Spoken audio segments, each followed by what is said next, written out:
السلام علیکم دوستو، صلاح الدین ایوبی کی تیسری قسط کے ساتھ میں ہوں آپ کی بہن مصباح۔ اس ایپیسوڈ میں صلاح الدین کیپریال اور القدس کے کمانڈو کے ساتھ باتیں کرتے ہیں اور وہ کمانڈو کو کہتے ہیں کہ نور الدین کے پاس کوئی اور ایلچی نہیں بچا جو بیٹے کو بھیج دیا، جس پر وہ کہتے ہیں کہ صلیبی فوجیوں کو کلیسا سے بلوا کر صاف بتا رہے ہو کہ مسلمانوں پہ حملے کی تیاری ہے اور تم لوگوں نے ہم پر جو حملہ کروایا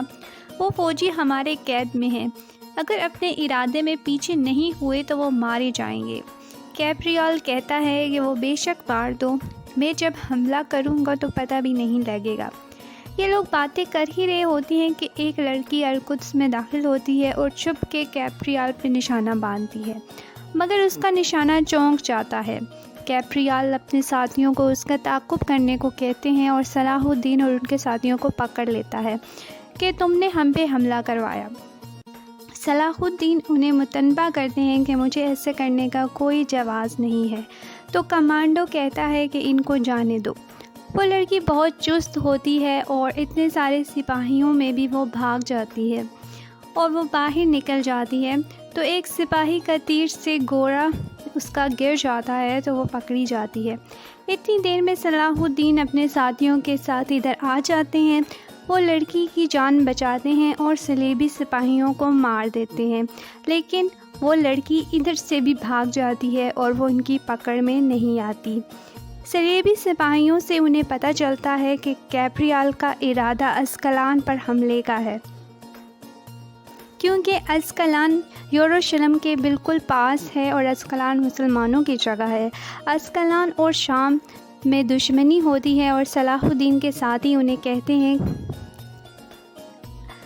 امیر المومنین نور الدین کبھی بھی نہیں مانیں گے کہ اسکلان کی مدد کی جائے کیونکہ ان کی دشمنی چل رہی ہے۔ پھر شام کو دکھایا جاتا ہے جہاں امیر المومنین سے ملنے حلیف المسلمین کا وفد آتا ہے اور ان کو سرجوگ حکومت کی ذمہ داری دیتا ہے اور کہتا ہے کہ آپ نے ان جگہوں کی حفاظت کرنی ہے جو مکہ مکرمہ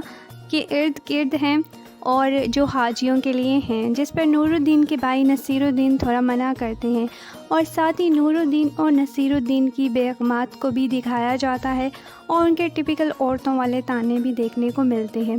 صلاح الدین اپنے والد نور الدین کے پاس آتے ہیں اور ان کا پرتپاک استقبال کرتے ہیں۔ صلاح الدین انہیں اسکلان کی مدد کے لیے کہتے ہیں کیونکہ فاطمی ان کے ساتھ نہیں ہوتے، جس پر امیر المومنین اور نور الدین کے بھائی نصیر الدین کہتے ہیں